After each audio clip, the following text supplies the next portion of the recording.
प्रधानमंत्री नरेंद्र मोदी ने आत्मनिर्भर भारत की बात कही। उन्होंने वोकल फॉर लोकल का नारा दिया।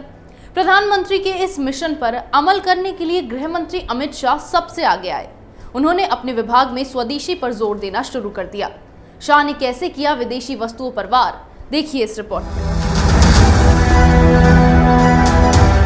कोरोना संक्रमण के कारण पूरी दुनिया की अर्थव्यवस्था प्रभावित हुई है। हर देश के सामने अपनी ही चुनौतियां हैं। दुनिया भर के देश अपनी अर्थव्यवस्था को पटरी पर लाने के लिए रास्ता तलाश रही है। इस बीच प्रधानमंत्री नरेंद्र मोदी ने स्वदेशी अपनाने की बात कही। उन्होंने लोकल उत्पादों के लिए वोकल होने को कहा। इसके बाद मोदी सरकार के दूसरे मंत्री भी स्वदेशी मिशन पर जुट गए। लेकिन प्रधानमंत्री नरेंद्र मोदी के सबसे करीबी माने जाने वाले गृह मंत्री अमित शाह ने एक बार फिर बाजी मार ली। उन्होंने स्वदेशी को प्रमोट करने के लिए केंद्रीय पुलिस कल्याण भंडार से विदेशी सामानों को हटाने का निर्देश दे दिया।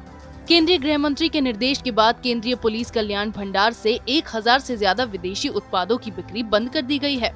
इसमें माइक्रोवेव ओवन से लेकर फुटवियर और ब्रांडेड उत्पादों जैसे टॉमी हिलफिगर शर्ट सहित 1000 से अधिक आयातित उत्पाद शामिल हैं। अब इस तरह के विदेशी उत्पादों को केंद्रीय पुलिस कल्याण भंडार में नहीं रखा जाएगा। इन विदेशी उत्पादों की जगह अब कैंटीन में स्वदेशी उत्पाद दिखाई देंगे।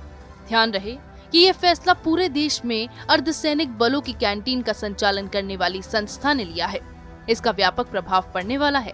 देश में central reserve police force, central industrial security force, सशस्त्र सीमा बल, Assam rifle, Indo Tibetan border police, national security guards और बॉर्डर सिक्योरिटी फोर्स को अर्धसैनिक बल के तहत रखा गया है। 7 अर्धसैनिक बलों में 10 लाख से अधिक केंद्रीय पुलिस है। 10 लाख केंद्रीय पुलिस के अलावा दूसरे स्टाफ भी इसमें होते हैं। इन लोगों के पूरे परिवार को देखा जाएगा तो 1 करोड़ से ज्यादा लोग इन कैंटीन का इस्तेमाल करते हैं। अर्धसैनिक बल केंद्रीय गृह मंत्रालय के अंदर काम करता है। इन लोगों को कैंटीन से सस्ते सामान मिलते हैं क्योंकि सरकार इन सामानों पर टैक्स में छूट देती है।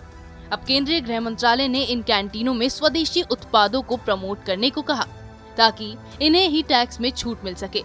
इसके बाद ही केंद्रीय पुलिस कल्याण भंडार यानी KPKB ने आयातित विदेशी उत्पादों के बेचे जाने पर रोक लगा दी। इसके अलावा कैंटीन ने कई ऐसी कंपनियों के उत्पादों को भी हटा दिया है जो विदेशों से सामान आयात करती है। KPKB ने अब सभी उत्पादों को 3 श्रेणियों में विभाजित किया है।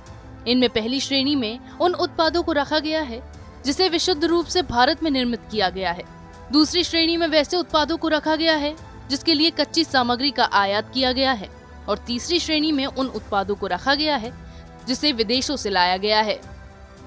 प्रधानमंत्री नरेंद्र मोदी के आत्मनिर्भर भारत के मिशन को आगे बढ़ाने के लिए गृह मंत्री अमित शाह ने इसके ऊपर अमल शुरू कर दिया है। अमित शाह ने देश के लोगों को स्वदेशी अपनाने के साथ साथ दूसरे लोगों को प्रोत्साहित करने के लिए भी कहा है। अब मोदी और शाह के नए स्वदेशी अभियान का जल्द ही असर दिखाई पड़ने वाला है। इसी तरह की खबरें मैं आपके लिए लाती रहूंगी। तब तक के लिए बने रहिए हमारे साथ। अगर आपको हमारा वीडियो पसंद आया हो तो इसे लाइक करें, हमारे चैनल को सब्सक्राइब करें और हाँ, बेल आइकन दबाना ना भूलें ताकि आप तक हमारे वीडियो की नोटिफिकेशन पहुंचती रहे। आप अपना सुझाव हमें कमेंट बॉक्स में दे सकते हैं। हमारे साथ जुड़ने के लिए शुक्रिया।